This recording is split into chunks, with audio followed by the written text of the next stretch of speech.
تو آپ سمجھتے ہیں کہ یہ جو شاہ محمود قریشی صاحب بھی کہہ رہے ہیں کہ یہ حقیقت کے بالکل برعکس ہے؟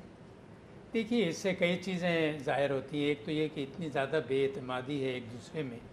کہ جو بیان آتا ہے اور جو جس طریقے سے گفتگو ہوتی ہے اس کو بھی دونوں مختلف طریقے سے انٹرپریٹ کرتے ہیں. تو اس سے بھی ظاہر ہوتا ہے کہ کس طریقے سے ہم لوگوں کی سوچ ہے اور کس قدر تلخ ہیں ہمارے اس وقت تعلقات. کہ یعنی مطلب یہ تھا کہ اگر فرض کیجئے کہ اختلاف بھی ہے دونوں کے کہ کیا انہوں نے کہا اور کیا ہم نے سنا، لیکن اس پر اتنی بحث ہونا اور اس کو ایک سبجیکٹ بنا دینا اور اس سے اور تعلقات کو کشیدہ کرنا، اور خاص طور سے ایسی حکومت کو جو کہ نئی حکومت ہے جس کا ایک نیا پیغام ہے کہ ہم تمام ممالک سے اور خاص طور سے امریکہ سے اور ہمارے ہمسایہ ممالک سے اچھے تعلقات چاہتے ہیں.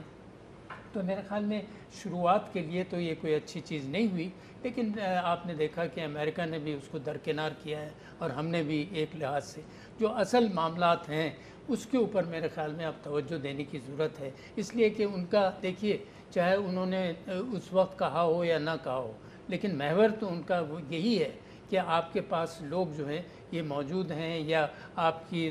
سرزمین سے فائدہ اٹھاتے ہیں. تو کیا واقعی میں یہ سرزمین سے فائدہ ابھی بھی اٹھا رہے ہیں؟ حالانکہ پاکستان نے تو بڑی کوشش کی ہے کہ ان کو افغانستان میں ڈھکیلا جائے، اور لیکن جب وہاں سے کنٹرول نہیں ہو رہے ہیں